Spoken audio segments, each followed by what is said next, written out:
Hello, everyone, and welcome back for another episode of the Outdoor Adventure Series podcast. The Outdoor Adventure Series celebrates individuals and families, businesses, and organizations that seek out and promote the exploration, stewardship, conservation, and access and enjoyment of the great outdoors.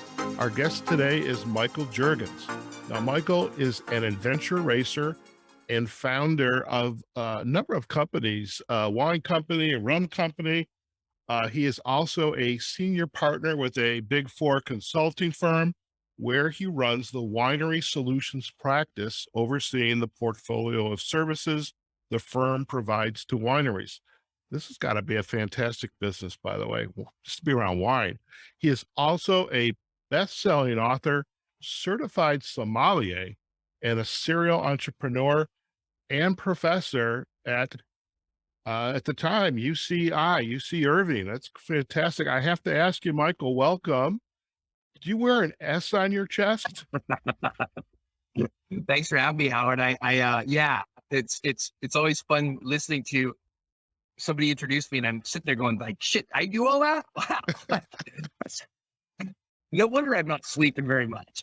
Oh my God. I'm like, a good day for me, obviously, as I wake up, I have a cup of coffee. I'm in Las Vegas. I face east. So I watch the sunrise. I see the sunset up on the deck, and that's a good day for me. And I do my work, coaching and podcasting, but oh my God, this guy's like Superman here. You know, what's funny is, I went through a crazy divorce, a really, really gnarly divorce. And I ended up having, 50-50 custody of my kids. And so, I'm a single dad with 3 kids, and I had to organize my life in such a way that I could still get my day job done and also take care of 3 kids in 3 different schools and stuff. And so I learned all these techniques for kind of time management. And I also built my schedule around getting up at 3 o'clock in the morning, and all that worked. I mean, it was triage, right? I'm just trying to not die. And all in the middle of this. And then the kids grew up, and all of a sudden I had capacity for days. And I was like, this is awesome. Yeah. So that's the secret to my time management. Go through a nasty 10-year divorce. Okay. I've never been married. That's a whole other issue. I mean, if you were a psychologist, we'd have a lot to talk about, but I can imagine all of a sudden you just have this big vacuum has just been released. And it's like, what do I do with myself? And first of all, are you still getting up at 3 o'clock? Yeah. Okay. Yeah. Most days I get up between 3 and 4. Well, it kind of depends on, cause I travel a lot. I'm in multiple time zones, so that impacts it as well. But if I'm home, yeah, I'm generally up between 3 and 4. Okay. Now, when you get up in the morning, I'm curious about this because I have my routine. After the essential activity, what do you do at 3 o'clock in the morning when you get up? So my main, first thing I do when I get up every morning is I pound at least 24 ounces of water, which is a trick I stole from somebody, I think maybe Brian McKenzie, one of the performance guys. Okay. And then I immediately follow that with coffee.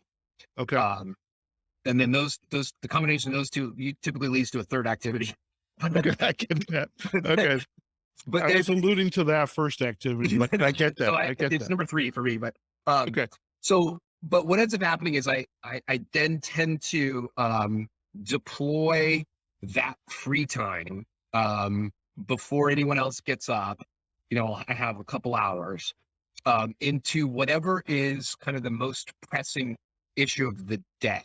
So, sometimes it's I'm behind on my writing, and I just take 2 hours and I focus on getting some content written. Sometimes it's I'm behind on work stuff, and I just grind through emails. Some days what I've been trying to add in is a morning I was doing yoga, but it was taking too long. And so I've been trying to add in a stretch routine, a 30-minute, isometric stretching. Sure. But I haven't quite gotten that 100% plugged in yet. But yeah, so I kind of start the day the same way, but then the activities that I use that free time for vary day to day. Okay. For our listeners, this is the Outdoor Adventure Series, but I mean, Michael just shared a couple of things. It's like, it would have been perfect on Success Insight or other podcasts, but it's like, wow, first of all, 3 o'clock, I love that. I'm more of I get up at 4 o'clock, because here the sun's starting to come up at 4 o'clock. So I'm Right. now, you are an adventure racer, a scuba diver. Is that still a part of the life of Michael Juergens, or is that taking a back seat? Because you've got a lot of other things going on. No, it's very much a part of my life. What ends up happening is I feel like if I'm not doing something of a physical nature, it tends to impact the rest of my life in every single aspect in a negative way. Okay. Specifically what I'm doing, it is also a function of kind of what the next thing is. So if I'm training for a race, I'll be out at, potentially 4 o'clock in the morning training for the race. And depending on what that race is, if I'm running in snow, I'll be down on the beach running in sand. If I'm running at altitude, I'll be, doing breath work with an altitude simulator, stuff like that. So it just kind of depends on what sort of the next milestone in front of me is. Okay. Now, by the way, and for our listeners, our video's on. We're going to have this up on YouTube. As you lift your arm a little bit, I see a little bit of artwork. So I have to ask you, grew up in Southern California. Oh my God. I got nothing. I'm trying to I eat a lot of probiotic yogurt, so my hair is growing back. So cool with that. Growing up in Southern California, were you a surfer? Yeah, totally. I mean, my elementary school, it was in Newport Beach, and it was on the bluff and kind of overlooking the bay. And that's pretty much what you did. Like, we didn't play football. Yeah. We didn't play basketball. We played volleyball and we surfed. And some of us, BMX'd and skateboarded. I was in that latter category as well. Yeah, that's like the perfect life. I love it. Yeah, well, it's weird because even like earlier today, I was getting a ride from an Uber guy, and he's a football dude, and the football guy and the football. So what's your team? And I'm like, well, I don't really have a team. He's like, well, you're from Southern California. Are you Raiders or Rams guy? And I'm like, well, I'm neither. And it just he couldn't wrap his head around the fact that, well, what do you do? Like a bunch of other shit, but not watch football. And I think it's a function of where I grew up. My college didn't have a football team, at UC Irvine. My elementary school, that wasn't what you did. Very cool. When did you begin to really elevate the competitiveness? Because I can imagine in high school, perhaps even college, playing beach volleyball, or the surfing. But when did those kinds of activities elevate themselves to being really full on competitive? It's funny. I don't consider myself much of a competitive guy, and I think that's probably why I never really took to team sports. I'm competitive with myself. That would be my point. Yeah. Like, I'll give you a perfect example. So my son and I, we went to run a marathon on the sand in Australia. This was a few years ago. And it was a really small field. It was a challenging, shitty course. It was really hot. I think the field was maybe 40 people or something. But so my son and I ran it, and we finished dead last. And not only did we finish dead last, we were like an hour behind, like the second to last finisher. And right at the finish line, like right before, my son like sprinted and ran across the finish line, 20 yards ahead of me. So I finished dead last. And I have a picture of me standing there afterwards, and I've got my finisher medal, and I have the biggest grin on my face. And I finished dead last. And yet you can tell by looking at this picture, I just am having the time of my goddamn life. And I look at that picture sometimes to remind myself, like, this isn't about, being faster or better or stronger than the next thing, because you'll never win that game ever, unless you're Michael Jordan or Tiger Woods, right? So the goal for me is to find the joy in it. Mm-hmm. And so that's kind of what I'm looking for. And so I'm competitive with that. Like, how do I find the most joy? But I'm not really competitive with, I gotta win. if that makes Yeah. sense. No, it totally makes sense. And I can appreciate not having the team. I mean, I grew up in Detroit. It's on the back of our birth certificates. You are from Detroit, and we have to even root for the lowly Detroit Lions. Okay, my entire life, you and I are probably very similar age ranges. Maybe you're a little younger. I never in my lifetime. I digress. What I love though is you're competitive with yourself, seeking to improve, and you're living your best life along the way. Uh, how did you? I mean, going to Australia, that's no, you kind of have to plan to do that, execute that. How did you end up in some of these other places? Like, again, I want to talk a little bit about Bhutan, beautiful country, Himalayas. I mean, I would love to go there just to take pictures, eat food, which I imagine would be kind of interesting. But how'd you end up there for a race? My girlfriend had read a book in high school about a woman who moved in the 80s who went to Bhutan and fell to teach English and fell in love with the place and found a guy and got married and stayed there. It's kind of like an eat, pray, love. Ironically, I've never read the book.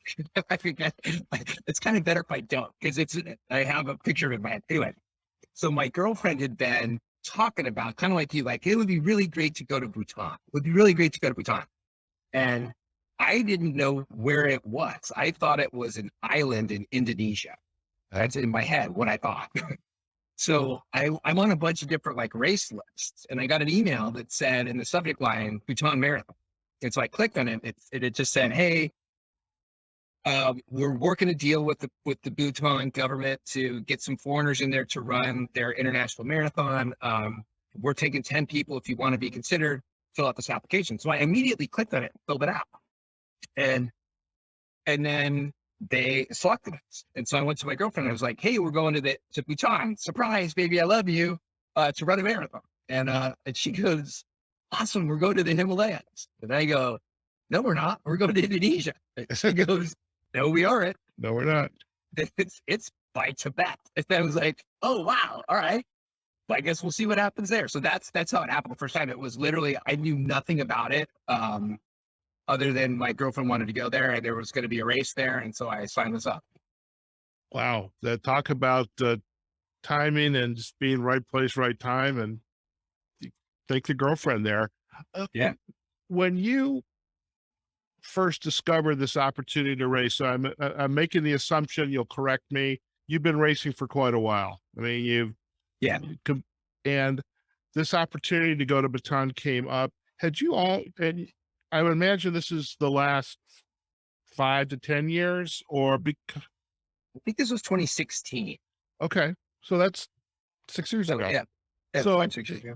And you've been involved in the consulting in this practice with the portfolio you're working on is the wineries, and so I'm just trying to connect some dots here. So you actually you are working with the consulting company. You obviously have a love of wine, and I want to talk a little bit about the level of effort that goes into becoming a sommelier. I mean, I know that's not for the faint of heart. That's a tough training. But so you went to do this race, and you had this epiphany while you were there. And I'd love if you could share, as you're racing here, this epiphany that really connected two elements of your life together. Yeah. So I am a sommelier, but what I've been studying for is what's called the Master of Wine certification. There's about 420 people in the world who've achieved that, and 60 in the US. And I'm on deck to become the 61st. Wow. And so in part of that study, and I had traveled to many, many global wine regions, just to learn about the region and understand it better. When I went to Bhutan and I saw these terraced slopes with these beautiful crops, I just assumed that there was wine there, because like every country that can grow wine does, or can grow grapes to make wine, they do it. They have for thousands of years. So I just assumed it must be there. So I was asking everybody, hey, where's the wineries? Where's the wineries? And finally, I was at a dinner with some government people and they said, we don't have it. And I was like, why not? You guys are screwing up. This is perfect. You should make a wine industry. And I just looking like a true consultant, by the way. It's not what you can tell that you have these assets, why put into use? And so yeah, that's what started the whole conversation. And then, you know, inevitably here we are. And I created the wine industry there. That's phenomenal. Now, culturally, do the inhabitants, Bhutanese, I don't know, what do you call them? Bhutanese. Bhutanese. Yeah. Is wine a part of their culture? Is alcoholic beverages, is that a part of their culture? Yeah. So actually there was this, one of their heroes, their religious heroes, and this guy that was called the Mad Monk back in the, I don't know, 1500s. And he was all about drinking and having sex. And Nothing wrong with that. And so, and they revere it and they have temples to him and stuff. So in their culture, every family makes rice wine and they all have their own secret family recipe and they make it in their kitchen. They boil it on the stove and it's different flavors and textures and stuff. And everybody's convinced that theirs is the best and everybody else's is garbage. And so when you show up at someone's house, at a Bhutanese person's house, they will typically, you know, the tradition is to greet you with a bowl of it's called ara. And you have the aura with them and you share it with them. And yeah, the Bhutanese, they love to drink. They just never had vitis vinifera, grapes in Bhutan. It's just Marco Polo never made it there. The Roman army never made it there. All of the vectors that took those grapes all over the planet never got to Bhutan. And they didn't have any indigenous varietals like they did in many other countries like Greece or, you know, Hungary or Georgia or wherever. Okay. So they just never had it. Wow. So you literally had to bring varietals, or the I don't know what you would call it, the trimmings from the plants, the leaves, there's a word for it. It's the Branches. Branches. Yes. Okay. Yeah. The stuff you literally had to bring multiple samples there to see what would take in the soil, I would imagine. Yeah, and Bhutan is the only carbon negative country on the planet, and they're revered for environmental sustainability. So bringing foreign plant species into that ecosystem is not as simple as just showing up with a suitcase full of grape cuttings. But yeah, we got it done. We're still actually figuring it out. So I have 14 different varieties planted there at kind of 3 or 4 different elevations ranging from about 1,500 feet up to about 9,000 feet. And we're, you know, it takes 3 to 5 years for a grapevine to grow. Mm-hmm. And so we're in the process of figuring out, and I am convinced that a large percentage of those 14 are not going to work, which is fine. I don't need them all. I need 2 to work, or even one of them. Just one. I mean, that's what Argentina did with Malbec, and they poured the world market on Malbec. Sure. Now, when you were there for the race, and I imagine you're running the hills and the streets, and you know, you're not only thinking about finishing, but you're thinking there's an opportunity here. How'd you do in the race, by the way? I did terrible. I think we ran it in I think my finishing time was about 6 hours and 45 minutes or something, very slow. But I will say, so the route's super interesting. They drive you up the mountain and you start in a national park and you run down through this national park and it's all the wilderness. And that's the first half of it. And the second half of it, you get down to sort of the civilized area, which is the Punaka Valley. And there's all these, you know, farms and hills and stuff. But the country is so magical and magnificent that it just, like, I was going up the hill with my girlfriend and I'm like, we're not running this thing for time. Let's enjoy the hell out of today. And we were like stopping and taking pictures with the little kids in the villages that we went through, and like taking pictures with the yaks and, like, you know, just enjoying the day and just not worried about the time. So we got to the end of like, well, how we do? Well, okay, who cares? We had an awesome day. I love it. It gets back, harkens back to Australia. I finished, and yeah, you know. Well, and here's an interesting thing. I think about, like, with people that are really rabid runners, really worry about their time. But how many people do you know that have finished a marathon that have said, oh, that was the worst day of my life. Like if it's the very first time you've ever did, they're like, oh my God, I finished. If it's, if they ran it, they're shooting for 4 hours and they ran it in 4 hours and 10 minutes, like, God, I almost got there. Like there's no bad outcome for someone short of not finishing. And even not finishing is not terrible. I've not finished a couple marathons and one marathon in particular, we ran the wine marathon in Bordeaux, where you run through the vineyards and you stop at all the chateaus and they're pouring great Bordeaux. Of course. It's so much, everyone dresses up in costume, and it is the greatest party ever. So I'm tooling along, and we're stopping, and, hitting all these Grand Cru Bordeaux that you can't even get into, and drinking. And I get to the halfway point, and they're like, "Excuse me, sir, you didn't make the cutoff time." And I'm like, "What cutoff time?" And they're like, "Oh, there's a cutoff time." I'm like, no one told us there was a cutoff time. I would have been maybe trying a little bit harder. And they're like, "Sorry, sir, you have to quit." I was like, "All right." So basically I spent the morning hanging out at a bunch of rated growth Bordeaux chateaus, drinking a bunch of wine, wearing a pink tutu and My Little Pony socks with fur on the back. Like, what a great day. Did I finish? No. Do I love it? Super fun the other day? Hell yeah. So the point of all this is that I think, there are other things in life where you're sort of, it's binary, right? It's either good or it's bad. I think with marathoning or any type of a race, there's no downside. Like that doesn't matter if you the person who ran it in 2 hours and 15 minutes is just as happy as the person who ran it in 8 hours, who's just as happy as Oprah running it in 4:35. They're all equally happy. You're in the arena. I mean, you're dirty, you're sweaty and bruised, but you're in the arena doing what you set out to do it, whether you finished or not. In contrast, by the way, Howard, to like back to the team sports thing, you go out on a team sport, somebody wins and somebody loses, and the losing team goes home and feels like shit. Right. Nobody ever goes home feeling like shit after a marathon. I love that. Where are some of the other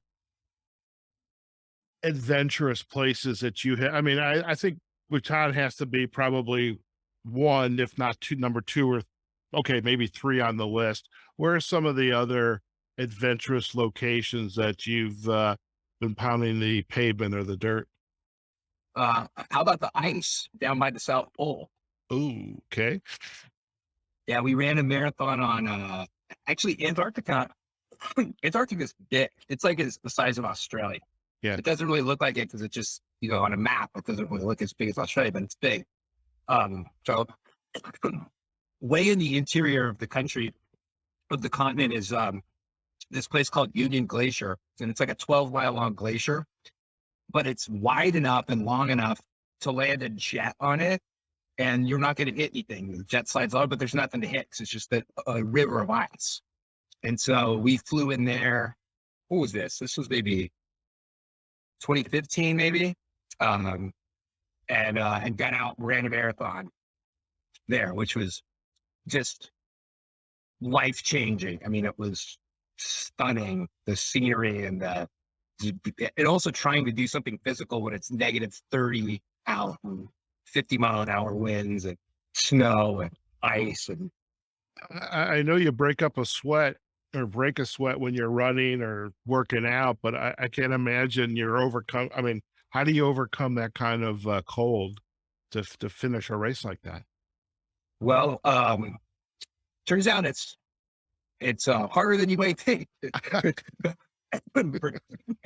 Particularly if you're born and raised in Southern California and not really used to cold weather. I made a lot of mistakes in that race. One of the mistakes I made was using a balaclava that was absorbent. So I had this balaclava over my head and face, and then you do sweat because you're exerting yourself.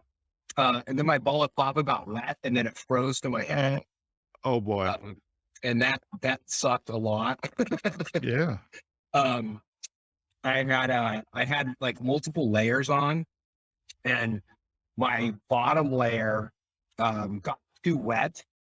And so at one point I actually had to go back into the tent. So it's a 13-mile loop. So you do it twice. And so the tent is, you pass it. And so when I passed the tent, I went back in and I changed shirts to swap because the other one was too wet and I was having the same issue. Like it was getting cold enough to start freezing. That's I can imagine you said, I don't think I'm going to do that one again. it's my son has expressed an interest in wanting to do it. You're going to do it. You're going to do it. But the other one that I want to do that I haven't done yet is they run a marathon on the sea ice around the North Pole. Mm. And it's tricky because the ice is not always thick enough to support like helicopters landing. And also there's polar bears. And so they kind of have to guard the route with rifles while you run.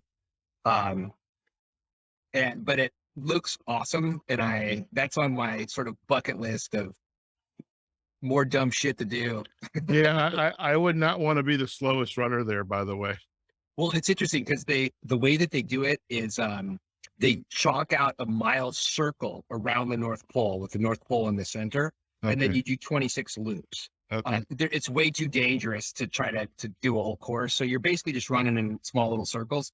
So there's, however many people on the course, maybe it's, let's say 30, running around in circles. There's plenty of things for polar bears to eat. Oh, that's good. That's good.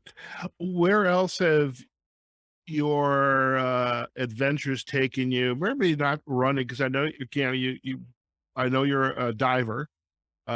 Is this shark diving, whale watching, diving? What are you diving to see? Yeah, so I'm not a good diver, but I am an enthusiastic one. One of my buddies is a neuroscientist at Stanford, and he was studying fear. And so he wanted to get some really authentic fear responses. And so he petitioned the Mexican government to let us go to the great white breeding grounds at Guadalupe Island, which is about 150 miles off the coast of Mexico. And so we went there with some experienced shark divers and spent a week out there hanging out with the great whites. And I learned an enormous amount about great whites. They're fascinating creatures. And also I was terrified for 116 hours of just terror. So I was an awesome candidate for the fear study because I have lots of it. Matter of fact, actually, the first time people were getting out of the cages and actually swimming around with the sharks and doing some really dangerous stuff, but I didn't quite push it that far.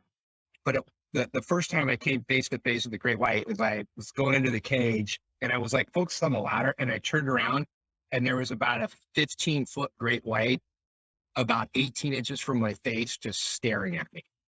Oh my.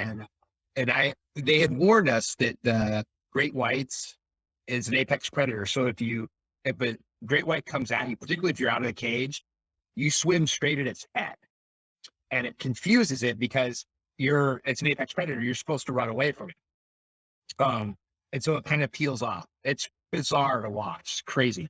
So anyway, so I'm scared of this great white shark and it's this far away from me, just looking at me. And all I can think about is run for the ladder. But in my head, I'm like, if you do that, your prey, the odds are it might start attacking the cage, and the cage is pretty flimsy. Like it seems strong until you're sitting next to a thing that's the size of a Chevy Suburban and just raw power, right? So I just had to find that panic override reflex in my mind and wait for the shark to tail off. And it did eventually. And then I climbed in the cage and passed out face first into the couch for 90 minutes. Oh my. It was that bunch of emotional just sledgehammer. I can imagine. And yeah, I'm at the age is I don't do anything that has a potential for harm. I figure it's not worth it. Let somebody else enjoy that. So you got running. So that's the opposite of me. I don't want to do anything unless there is a very real chance that I could get seriously injured or hurt. Oh wow. So have you always been this way? Yeah. Okay. Now I'm curious, and again, with your consulting background, you've sat in enough of behavioral training and assessments and stuff like that. So I got to ask, uh, growing up, how many brothers and sisters? I have 4 sisters. 4 sisters. That hadn't been fun. Well, it's worse than that. My mom was one of 9 girls, and she was the oldest. So basically, there was just estrogen everywhere when I was growing up. Wow. How, and you have been this way. I mean, really, like, you're an all in kind of guy. Yeah. Like, there's no half measure. I'm all in. And this has been this way as long as you can remember. As long as I can remember, I like my mom would tell stories about like how I would always just be getting hurt. And I remember, being like, I don't know, I was about 12 and there was this hill in our neighborhood that was like the Widowmaker Hill. And everyone was scared to skateboard down. Like it was like, it can't be done. It's undoable. And I was like, fuck it, I could do this. And so I jumped on and went for it in front of all the teenagers that wouldn't do it. And hey, I'm sorry about the coughing, by the way. I'm just getting over COVID again. It's okay. But yeah, I got about halfway down and spectacularly crashed and tore myself all up. And I still have a big scar on my knee from it. And that was 40 years ago. So I bet you got a couple girlfriends out of that, though. yeah. The girls always like the risk-taking bad boys. At least some of them did. There you go. I love it. I love it. So besides the running, the diving, what other adventure sports activities are you into? Well, not as much these days, but I grew up doing an enormous amount of rock climbing. Like we could go out and just like sleep in the sand at Joshua Tree and just climb. Then, doing a variety of motorcycle type of activities, since I was, 15 or 16. I have a barrage full of motorcycles for different purposes, and I like to go very fast on them in very risky kind of situations. Done a lot of hiking, climbing, a lot of beach stuff, a lot of surfing, skateboarding. I was a big skateboarder and raced BMX bikes, and again, you've got the artwork that kind of demonstrates this guy is into these sports. I love that. By the way, not that you don't have enough on your plate, you need to check out the Outdoor Writers Association of America, because your stories would be great for another. I'm sure you have another book in you. Maybe it's not going to be about wine, but wine and adventure. Who knows? But I love the fact that you've got all these stories. I mean, there's another book in there for you, by the way. I will definitely. Is it Outdoor Writing Adventures? Is it about motorcycles? Well, it's Outdoor Writers Association of America. Oh, writers. Yeah. Okay. I interpret that as RIDERS. Right. Okay. You meant writers. Yeah, that would definitely check that. Well, I can combine the two and talk about riding motorcycles in the Himalayas, which is all kinds of fun. There you go. You've got the motorcycle riding, wine growing, shark diving kind of guy. Speaking of writing, I know you've got a book that you have produced. Is it about wine? Tell us about that. Yeah, so I've written actually a number of books. I've written 7 books about wine. 7. Okay. 7. Yeah. 3 of them are novels. And they are all kind of hustle fiction, sort of man style robbing and guns, but they're all centered around wine. Okay. And then I wrote a book of short stories called The Champagne Tales, which every book is about champagne in some way, but it ranges from like Nazi Germany to the ghetto in East LA to, Instagram influencers and that whole world. That was a lot of fun to write. I'm really proud of that one. And then I wrote Drinking and Knowing Things, which is kind of a how-to get really smart about wine without doing any work whatsoever. And then I wrote the sequel to that. And then I also wrote a Drinking and Knowing Things Guide to New Zealand, just randomly. And then I thought it'll be interesting to see if I could write a country guide. So I love it. By the way, the Drinking and Knowing Things, I think that would be the book I need. I just know I like wine when I drink it.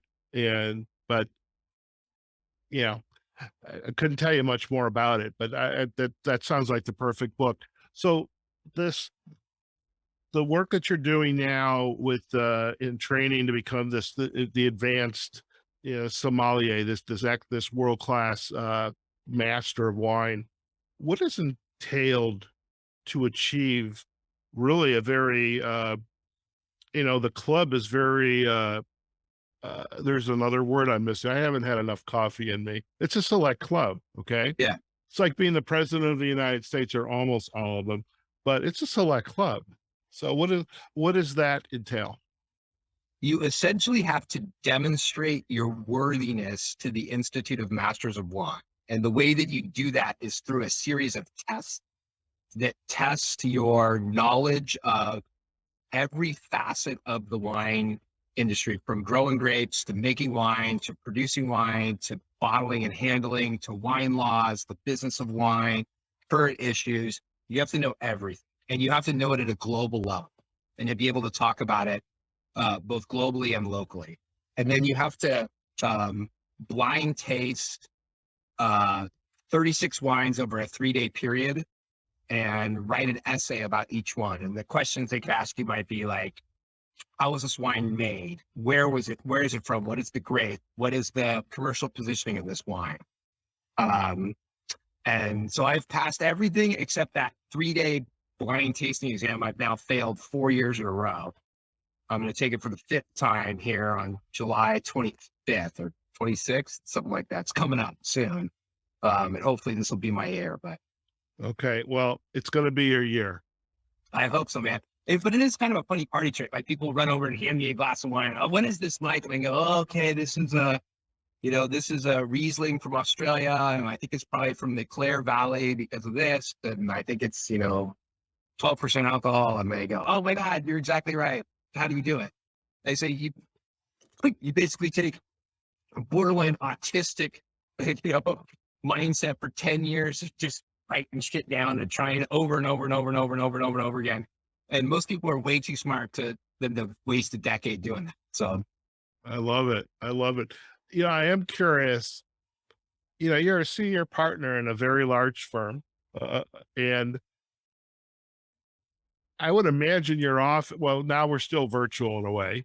Maybe you guys are back in an office, but do they ever ask, so where's Michael? Oh, he's somewhere. So everyone in my firm is just sort of, just say, like, we don't understand it. Get your numbers done and do whatever it is that Mike is going to do, because, there's no stopping or controlling you. We just sort of try to harness the energy in the way that's most successful. But, the good news is if you think about trying to live this sort of, your best life kind of thing, part of that is having a career, a vocation that has flexibility. Mm-hmm. It's much harder to do with a 9 to 5, or like if you're an emergency room doctor and you're on call, right? Like it's hard to live it's harder. And so, the consulting lifestyle, as I'm on a plane and going to visit a client, and then I'm on a plane going to visit another client. And then I'm working from home. And then, some weeks you're working 80 hours and some weeks are a little lighter. You're working 30. So I think the opposite is that vocation allows me a broader capacity to do some of the stuff that I'm interested in doing. Okay. Which is cool. Yeah, definitely. Now, do you have an opportunity to mentor and coach others? Yeah. In your role? I do. Yeah. We do a lot of both formal and informal mentoring. We have some very structured programs. And I also work, I think you mentioned at the onset that I teach at the UC Irvine Business School, and I've been a part of their mentorship program for, I think, probably about going on 15 years now. So I get assigned a student. I'm a member of our this emerging program that does mentoring for diverse candidates, Mm-hmm. To try to really help them, continue to be successful and feel included and be be a part of the corporate culture. So yeah, I would say I bet at this stage of my career, 15% of my time almost is borderline devoted to helping others grow. That's great. I mean, just the experience and experience and the experiences that you've had. I mean, it's like this incredible wealth of knowledge, and it's like, hopefully the younger folks, especially yeah, I would imagine you're not coaching and mentoring the newbie who's just come into the firm, but at some level, that they're appreciative of of what they're getting because they may not really truly uh anticipate it because you're all in. Yeah. Well, and it's true. Like I don't spend a lot of time with the newbies because they're still trying to figure out, what this whole lifestyle is Mhm. and this career that they've gotten into. Where I really oftentimes get involved are like people who are senior managers who are trying to make partner and they're trying to crack the code for, okay, how do I get out of this, being an employee and be an equity owner of the firm and help, move into that career milestone. And that's where I would say I spend the most of my time is folks kind of around that level, helping Okay. navigate that final hurdle. Okay. Now, with the firm, your interest in the racing, it's not just running. Uh, what's going on in Bhutan? We didn't talk a lot about the rum, and by the way, what I appreciate about the rum, it's not your typical my little rum drink with a little umbrella in the glass, but this is good stuff. So I have had good rum before, so okay, that's interesting. Where do you see yourself, or I mean, it's a typical consulting firm. Where do you want to be doing in 5 years, 10 years? What is you talked about Antarctica or the Arctic Circle? Excuse me, running around the North Pole.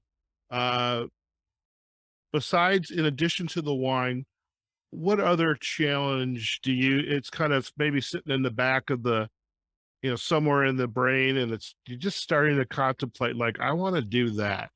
Anything like that coming up for you? Well, so I mean, for us, we're very much in early stage of Bhutan. We're trying to build this wine industry, but we don't know what grapes are going to grow well. We don't know what styles of wine are going to emerge. We haven't even made our first harvest yet, even though I have grapes that have been in the ground now for 5 years, or in their fifth growing season. Let's put it that way. So one of the things I'd like to see if I were to look out 5 years is I would like to see that more structured with what the direction is. And, this is not a project for my lifetime. This is a project for our grandchildren, that, 50 years from now, like you think about Napa, like when Dobby was screwing around with this in like the late 60s, and now all of a sudden Napa's this big thing. He's long since passed on. But that legacy and that, Napa is this globally relevant thing. So I'd love to see us on the path to being globally relevant in 50 years, in 5 years time. The other thing is I mentioned my divorce and it clearly had an impact on the way I view the world, but I stopped chasing stuff. I think we all get a little bit too caught up in chasing stuff. And I decided instead I wanted to chase happiness. Sure. And the things that make me happy are adventures and making stories. And so I don't know what, then when I went to Antarctica, it was literally one of my friends like, you want to go to Antarctica? And I was like, yeah, I want to go to Antarctica. Let's go. Bhutan. Do you want to go to Bhutan? Yes, I want to go to Bhutan. So what I hope is over the next 5 years, I continue to get presented with opportunities like that. And I hope that I continue to have the balls to say, yeah, I'm in. Let's go. And I don't know what they are, but like the Bhutan thing, I never in a million years thought when I responded to a spam email that, 5 years later, I'd be doing a podcast talking about inventing the wine industry, just happened organically at this capacity to lean in. So what I hope is that if we have this podcast in 5 years, I got some better, cooler stories to tell. we're going to have this podcast in 5 years because we're going to see what you've been up to. And by the way, as I listen to you, I'm thinking to myself, this guy's all in. I mean, I kind of make it sound like I'm totally playing it safe, and I do. But I probably could lean you just a little bit more. And so you've gifted that to me today. So thank you for that. You're welcome, man. Before we head out, and I want to get, the best places to our listeners can find you, learn more about you and your work. As you look back on your life, today versus when you were that kid nailing that hill, right down the street and getting the girls, by the way. Is there an aha moment that you look back and you say, wow, I didn't go in. Somebody once said, I don't know who it was, said, I don't want to slide in nice and easy. I want to go in head first and get dirty and say, I think boy, Larry Thompson said, like, I want to come careening in on two wheels and, with every organ on the verge of failure. And yeah, that's definitely how I want to go. Like, okay. I want to squeeze every last bit of utility out of the time we've got. But I would say I bet that I have like really powerful epiphany aha moments about every 5 years or so, and that sort of lead me to the next chapter in my life. But maybe one of the ones that I could talk about was, and I mentioned my divorce a couple times, and then not to flog a dead horse, but I will say that there was a moment when the discussion was about a life insurance check, and the attorneys were writing letters back and forth and arguing about who got the check and whether or not. And finally, I was like, "This is bullshit. I'm going to go look into this." So it's like a bunch of the issues coming in, dug into it, and I found the check, and the check was for $17, and I was like, "We just spent literally like $10,000 in attorney's fees and 6 months of emotional energy arguing over $17. This is like the dumbest way to spend a life." And there was, at that point, I was like, I'm not doing this anymore. I have limited time on this planet. And if I, get to that end of the rope and so what did you accomplish in life? Fought over $17 for 10 years, and like, it doesn't matter. None of that stuff matters. And so that was a really kind of a turning point for me, is that goddamn $17 check. I love it. I love it.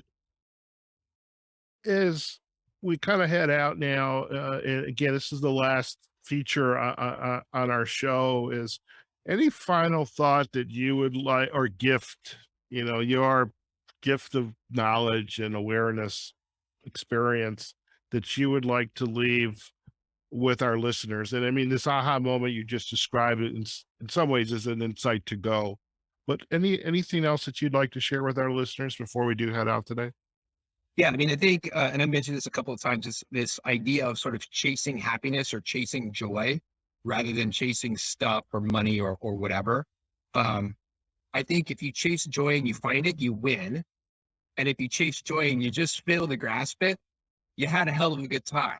And what better way to spend a life than to be happy? I love it. I love it. It's perfect. Michael, if our listeners would like to learn more about you and your work, where are the best places for them to go? Probably the easiest thing is to go to drinkingandknowingthings.com. And there's links to my books, and I think there's links to some of my social media stuff. Certainly talks about, SoCal Rum and the Bhutan Wine Company and all that stuff. So that's probably the easiest way to do that. And then I encourage you, I'm always happy to hear from people, and I respond to emails and Instagram messages and stuff. I want, if you have a hankering to lean in with me on any of this stuff, I'm happy to geek out with you about it.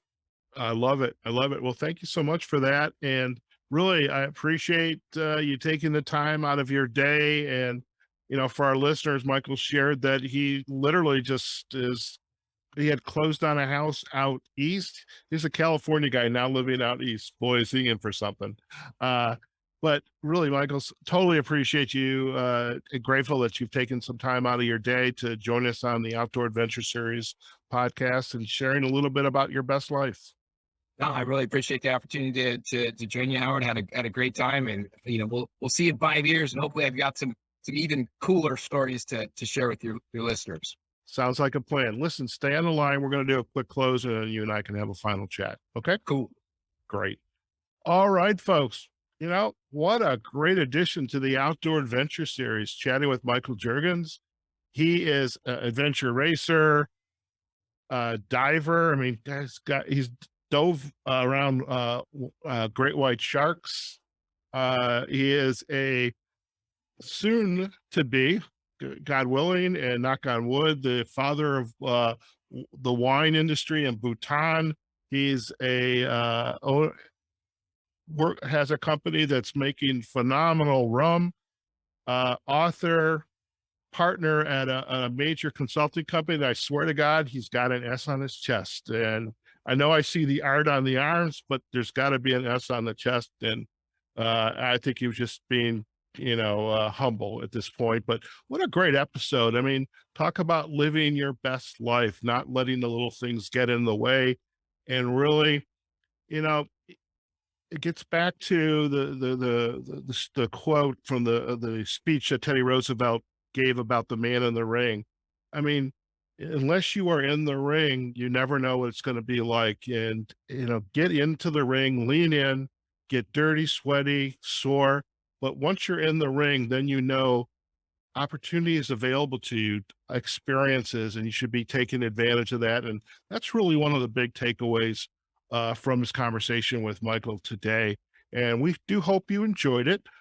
This episode will be up on the Outdoor Adventure Series website, and you can find us at outdooradventureseries.com. We're also on LinkedIn and Facebook. We have our pages, the Outdoor Adventure Series, and we are on all of the major podcast directories. So wherever you listen to this episode, like it, comment on it, share it, let us know what you're thinking. Do go out to Michael's website, drinkingandknowingthings.com. You'll learn a lot about Michael and his work, and there's also links to his social sites as well. Okay, folks, wherever you are, whatever you're doing, go out there, have a phenomenal day, and we will see you on a future episode of the Outdoor Adventure Series podcast. Take care now.